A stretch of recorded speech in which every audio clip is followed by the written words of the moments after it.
Hey guys, this is Kelly. This is another movie review for Taken, which was released in 2008. Released in 2009, 2008. Stars Liam Neeson and Maggie Grace. Liam Neeson plays Brian Mills, a retired CIA agent worked for the government. He's working hard to rebuild his relationship with his daughter Kim. Um,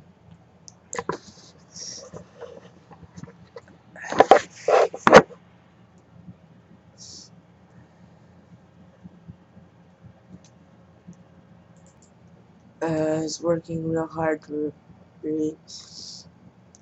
connect with his daughter Kim. He goes to her birthday party, gives her a karaoke machine. He's upstaged by her stepfather, who gets her a pony. She then calls her dad when her dad is working security for a pop diva. Um, she then asks her dad that she tells him she wants to go to France with Amanda. He immediately rejects the idea because he knows what can go on overseas because he had worked over there, so he knows what could happen. Her mother, on the other hand, is just saying, "Oh, just let her do it. Just let her go. She just wants to be with Amanda." So I don't feel comfortable having my daughter go with someone, go with a friend, you know, go overseas to a place where I don't even know. Uh, I don't know her relatives. I don't know those people, so I'm not just gonna just say yes. And Kim got pissed, ran off to the bathroom and cried. Brian then relented and then signed the permission slip. But as a condition, she had to tell her father where she was going, who she was with, call him before she went to sleep every night. He then goes to take her to the airport. They kind of reconnect there on the way to the airport. Um, Brian then finds out that Kim lied. Um, she said it was sightseeing and museums, but Brian finds out that it's actually a YouTube concert, something like that, and he got pissed. And then he totally took a picture of them before they left the airport for France. Um, and they arrive in France. They meet a guy named Peter. Peter uh, tells them, "Oh, there's a party. You should come. You should come." And a man is like, "Sure." And Kim's like, "We, I don't, I don't want to go. I don't. I just met you. I don't feel comfortable." And her girlfriend's all, "Just enjoy it. He's inviting us to a party." And she's like, "Okay." She's like, "Sure." And she's like, "You just met the guy. Why would you want to just go out and party? That's not how you do things." And she's just trying to tell her to loosen up a little bit. They get to the apartment. Um, Before they get to the apartment, Amanda gives Peter the instructions on which floor they're in, which apartment they're in, and says, "Fine, I'll meet you later." They get up to the apartment. She's like, "I'm gonna sleep with Peter," and Kim's like, "You just met the guy," and she's like, "Yeah, but I hear French guys are really good in bed," and she's just like, "So you're still a virgin? Why don't you just lose your virginity here in Paris?" She's like, Kim's like, "No, no, come on, you gotta lose it sometimes." I don't think so. And then during that whole process, Kim goes to the bathroom. While she's in the bathroom, her dad calls to tell her, check up on her, make sure she's okay. Kim then confesses and tells her dad that Kim's relatives are out on vacation to Spain. And as she's saying that, she's seeing two grown men take Amanda and kidnap her from the other room, and she starts to freak out. And then Brian, who does have no clue what's going on, asks her what's wrong. And she says Amanda's been kidnapped. Amanda's been taken. They just took her. And he said, "Okay, I want you to go." He said, "Where are you?" She says, "I'm in the bathroom." He goes, "Okay, I want you to go to the nearest bedroom, get under the bed, call me, or let me know when you're there. So she goes into the nearest bedroom, hides under the bed, notifies her father that she's under there to hide from the sex slave trade gang that has just kidnapped Amanda. And Brian tells her to concentrate, shout out anything she sees: hair color, eye color, scars, tattoos, whatever, height, weight, whatever. However she can do that. And they're coming in and they're searching the room, and they have no idea that she's underneath the bed. And she's freaking out. And Brian tells her he's hearing them speak, but he can barely hear what they're saying. And so he tells her, "Put the phone on the floor so I can hear what they're saying." So she puts the phone on the floor nearest so that her dad can hear what they're saying, and they start speaking Albanian, and carrying on the conversation. And then they leave the room, and then she pulls the phone away, and she says, "They're leaving. I think they're." And as she's saying that, one of them's grabbing her by her feet. She's screaming, "Daddy!"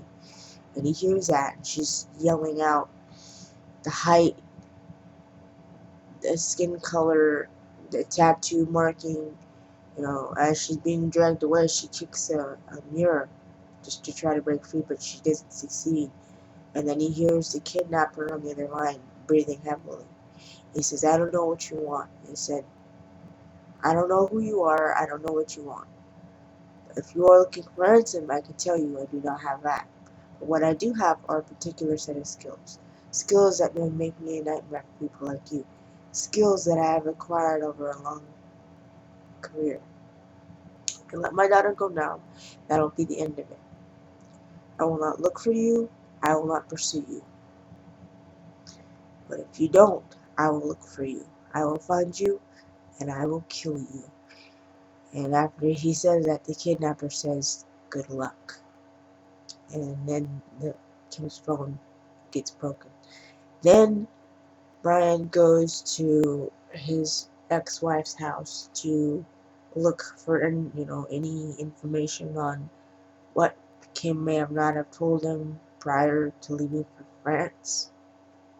Finds a picture, he searches the whole room, and he asks the uh, the new husband, "Do you have any enemies overseas?" He says, "What do you mean?" He's like, "Well, I wasn't gonna let my kids stay with someone whom I knew nothing about. You know, do you have anyone that would want to hurt you?" He said, "No, I think I got my own." He says, "Stuart, now is not the time for dick measuring. Do you have anyone that would want to hurt you?" He's like, "No." And he said, "Okay, what do you want me to do?" He said, "Get me a plane to Paris." And he said, "Okay." And then Brian gets a call from Sam, one of his pals, whom he asked to translate something that one of the slave trade gang members had said. Sam goes into detail that the people that took Kim were involved in the sex slave trade, human trafficking trade, and that they kidnap young girls to uh, get into the sex slave trade. And and he says, from based on what our Alan, from what our experts say, they say you have a 96-hour time limit. He said, "To what?" And he said, "Till you can't find her anymore." And as that's being said, her mother's crying. And Brian gets on the plane, gets there, searches the scene, sees that everything's knocked over except for the handbag that's on there. Um, Chairs are knocked over. Everything's fine, but the chairs are all knocked over. And he searches every area, the front room, the bathroom, gets into the bedroom, and he gets underneath the bed where he told Kim to hide. He starts playing the audio that he had recorded before they kidnapped her, and he's playing it, and he's watching.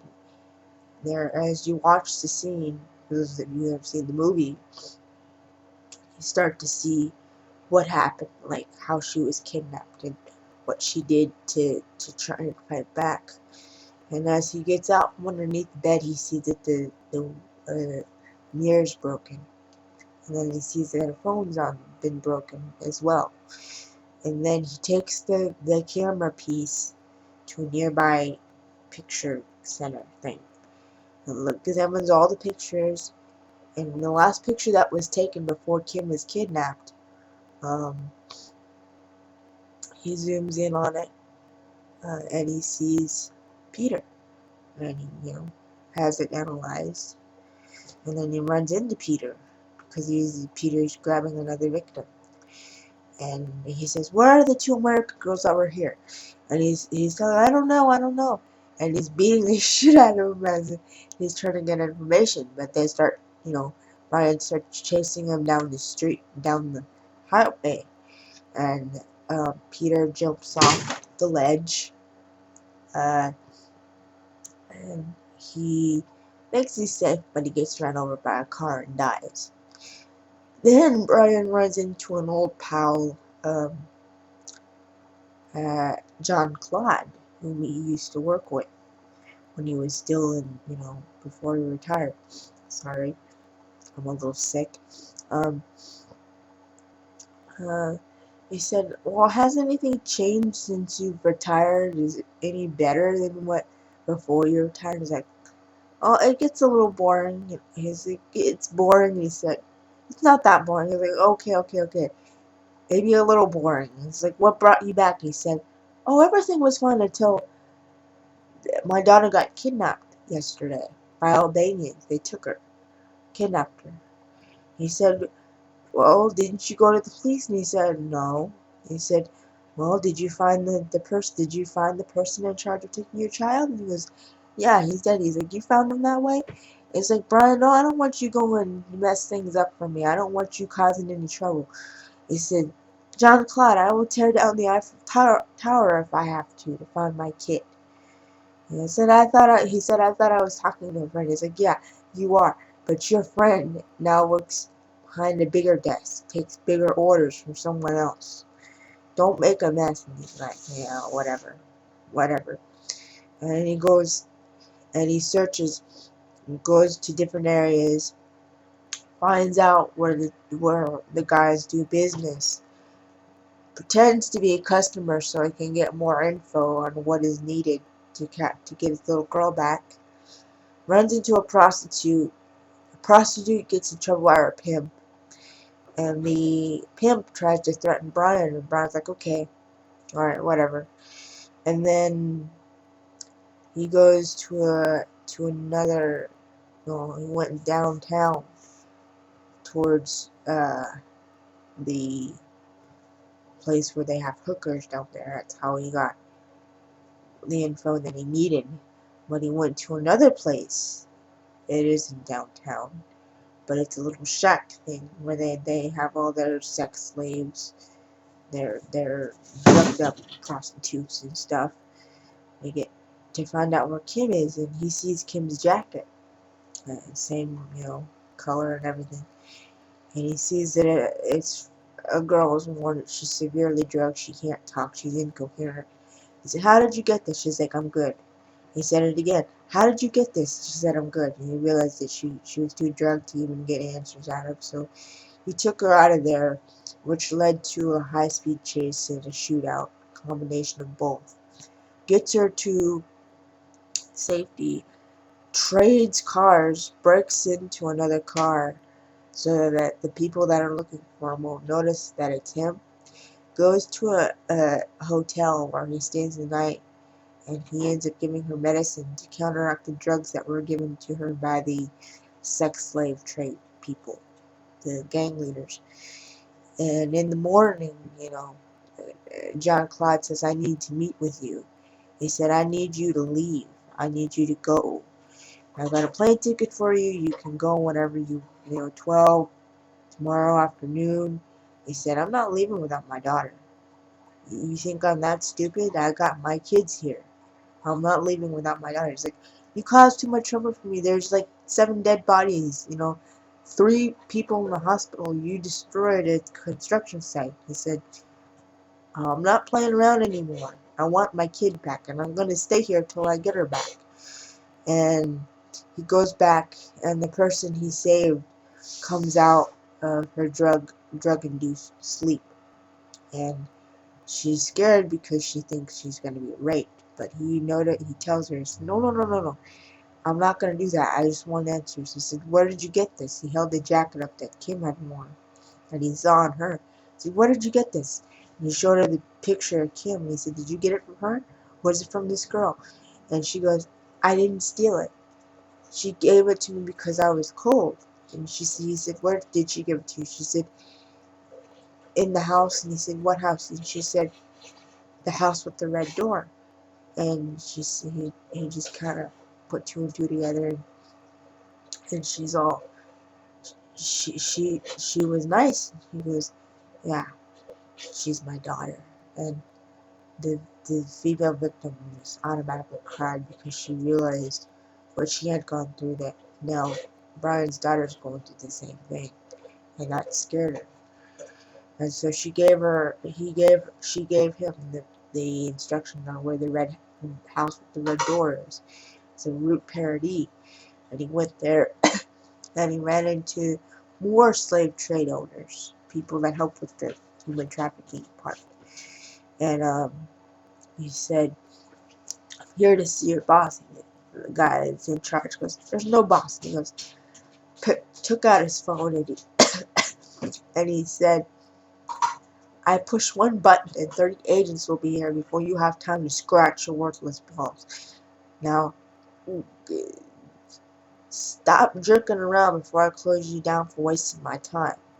Where is your boss? And he took him in to the one of the apartments, and Brian saw the gang identification tattoo, and the man that had taken her. And he goes in to say, he said, I'm here to renegotiate, do renegotiations for you. And they said, oh, Mr. McConnell already did that. And it's like, Mr. McConnell has moved to another division. I'm here to talk about, do renegotiations. And they went into it. And he said they were being stupid and they were being arrogant. And he said, you know what? I'm offended by your arrogance. That's 10%. And they kept giving him shit, and he wasn't getting answers that he needed. He said, alright, you guys want to play games with me? That's another 10%. And they started getting all pissy, and it's like, if you're trying to extort us because we're immigrants, he said, I'm extorting you because you're breaking the law. Well, what do you want to be arrested for? Drugs, kidnapping, rape? Take your pick. I'm not going to sit here all day, play pussyfoot with you. And they gave him 20% of their earnings, and he said, thanks for negotiations. See you in a month. And he said, oh, I have something that's written in Albanian. Would you mind translating it for me and telling me what it means? And one of the guys that held the paper, he was laughing, and he said, it's chewing on some food, and he said, good luck. Now, as he's saying that, Brian automatically hears that voice, good luck. And hears it playing over and over. And he hears his daughter Kim scream, Daddy. He looks at the men that are sitting around, all around him, and said, you don't remember me. He spoke on the phone 2 days ago. I told you I was going to find you. And they're like, oh shit. And he knocks him out, kills all the other guys. They have a nice big shootout. And then he takes Marco, takes him into a room, hooks him up to electrical wires and shit. And he's got him tied down so he can't move. And he's saying, where is this girl? He's showing him the picture of his daughter Kim. He's spitting in his face like, and he wiped his face off. And then he said, he kept shocking him and giving him. He said, we used to outsource things like this, but what we found was when we outsource these things, you guys would find another way to get more electricity. You get acid trips on their skin, chewing on fingernails and shit. And then he asked him again, showed him the picture. He said, where is this girl? Spit in his face again, shocked him for a second time. He said, That's it. Mark off for before that. I don't have any more time to waste. You either tell me, you know, what it is I need to know, or so help me God deal, you know, I'll keep the light on until they turn this off for lack of payment on the bill. Where's my daughter? He said, we don't keep virgins. We sell them. She was worth a lot of money. He said, you sold my daughter? You sold her? To who? And he's like, I don't know. And he's sticking the paper towel in his mouth. He said, Patrice Sinclair, Patrice Sinclair. He's like, where can I find him? He said, I don't know. I don't know. And then he's all shaky. He says, like, come on, I don't know. And he doesn't stick the paper back in his mouth. He says, I believe you, but that's not going to save you. Now, what Brian finds out is that his so-called friend Jean-Claude was the one that was paid to turn his back while Brian's daughter was kidnapped. So he goes over to St. Clair's house to confront his so-called friend. He said, are you behind this? He said, I don't. Yeah, I make sure my family's cared for. That my expenses are wide, my bills are paid, my children looked after. He said, are you behind this? He said, I don't want to hear it anymore. And he tells him to try and leave. Tries to shoot him. Ryan knocks out all the bullets that are in the gun because they aren't in the chamber securely. He said, now there's a difference between waving the hand of a gun that's loaded and one that's not. Brian takes out his gun that is properly loaded, shoots John Claude's wife in the arm. She falls to the floor crying. He's like, you asshole! He's like, now you're gonna either give me the answers I need, or so help me God, I'm gonna shoot your wife between the eyes. Now, you give me the information on Patrice Sinclair now. And so he goes in on his computer, types in the information. Brian gets it. He said this could have been much more easier if you had just done what I had asked you to do. You know, giving me information on where my daughter is instead of playing pussyfoot with me. Please apologize to your wife for me. He gets insulted, tries to stand up and punch him. Brian punches him in the throat, knocks him out. He then takes the car to the place where he walks over to the place where the auction is being held. But he has to go undercover so that they don't know that it's him. Go undercover as a cop so he can get inside. Goes inside, asks the guy that is in charge of the list to see if he's on there. The guy says he's not on there. He gets him into the elevator, beats the crap out of him, knocks him unconscious. Then he finds out that there's a guy serving champagne. Knocks that guy out, gets down to the room where the auction is being held, sees that a young woman is being sold off, sees that they're in negotiation to sell her to one of the clients. Last girl that he sees that is being sold is his little girl, Kim. Bid starts at $100,000 and it goes up to $5,000, which Brian, didn't have the money for, but he was desperate to get her back. Then he gets knocked out by the henchman of Patrice Sinclair. Patrice Sinclair meets him for the first time. He's like, who are you? He's like, the last girl. I'm her father. Give her to me. He's like, oh, I'm so sorry. We can't do that. No buybacks, no refunds, no nothing. And he said, I want my kid back. And then, nope. He said, would you please kill him? But do it quietly. I have guests. And I try to kill him by taking a belt and wrapping it around his throat. You get him to go unconscious. It doesn't work because he ends up pulling off the top of a pipe because he's got handcuffs on, so he can't really move. He uses the pipe as a weapon to get himself loose. Knocks everybody unconscious, shoots a few guys, shoots the last henchman that's in there, and Patrice Sinclair hears it and he's like, could you please tell them what the word quietly means? And like, yes, sir. And then that guy gets shot. And then Brian runs into Patrice Sinclair Like, okay, okay, we can discuss this. We can talk about this. Gets in the elevator, shoots him in the shoulder. And he's like, come on, man, I didn't mean to do it. I didn't mean to do this. I understand it now. He's like, please understand it was nothing personal. Brian looks at him and he says, it was all personal to me. Shoots him. The elevator door closes, then it opens up to the top floor. Everybody sees his dead body. Then they start doing a manhunt.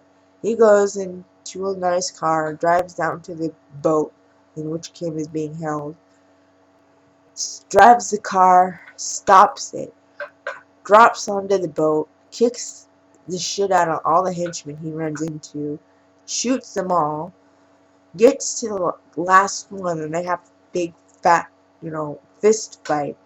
Brian uses a champagne bottle as a weapon, stabs the guy. He gets to the room where Kim is being held with a knife to her throat. The sheik has her held at knife point. And he says, we can negotiate. But before he can say that, Brian shoots him in the throat. And Kim moves out of the way. And she looks over with tears in her eyes to say, who the hell is this? And then she says, Daddy. And he drops. Before she says Daddy, he drops his gun. And she says, Daddy. And he said, Kim. And she said, you came for me. He said, I told you. And she's crying, and I have to say that when I saw this last scene, I nearly cried my eyes out. It made me very emotional. I wept like a baby. Um, there's a short reunion scene, and then are back in Los Angeles. Kim reunites with her mother and her stepfather. She's crying. She's doing, and then he hugs his ex-wife, and she says thank you. And then Stuart asks Brian if he wants to take the cab, take the limo with him. He said, no, I'll take the cab. He says, you sure? He said, yeah, I'll be okay. And he's like, all right. And then before she gets back into the limo, Kim runs over and hugs her father real tight, doesn't let go. And she gets done hugging him, and she says, I love you, Dad. He's like, I love you too. And then the ending is pretty sweet. She gets to meet her favorite singer. Her father didn't tell her at the beginning of the movie that her favorite singer was willing to pay her vocal lessons and get her big shot because she wanted to be a singer. So her father knocks on the door and she says, where are we? And he says, it's a surprise. She's like, okay. And then her favorite singer enters the door and she's like, hi. And she's all starstruck. And the singer says, hi. And he's like, when somebody says hi, it's usually polite to say hi back. She's like, hi. And he says, your dad tells me you want to be a singer. And she says, yeah, I do. And she goes in there to start showing off her vocal ability. And that's how the movie ends. I have seen the second trailer for Taken 2. I will say that I am excited, but I don't want to get my hopes up because I don't know if it's going to be as good as the first one. So, but I will also say this: for those of you that haven't seen it, it's a really good movie. I want the young ladies who are not even adults yet to see this because it deals with something that has been going on for a long time. The human trafficking industry. It is a very dangerous thing that we have going on. It's still happening now, this time. I will say that this has become my new favorite movie, one of my top favorite films. I am completely obsessed with this. This being said, that I don't try. If I travel, I won't travel without a bodyguard because I'm starting to get a sense of, okay, this could happen to anyone, at any time. But I will say that Liam Neeson and Maggie Grace did such a beautiful job in this. It's going to be hard for me to see them not see them on the screen again, but to have that beautiful connection that a father would do anything to save his daughter from the human trafficking industry. And it is very touching, very, very touching, and kind of very, very scary. So um, that's it for now. There will be more coming. All right. So if you want to, go ahead and leave your video responses or comments. Okay. All right. Bye.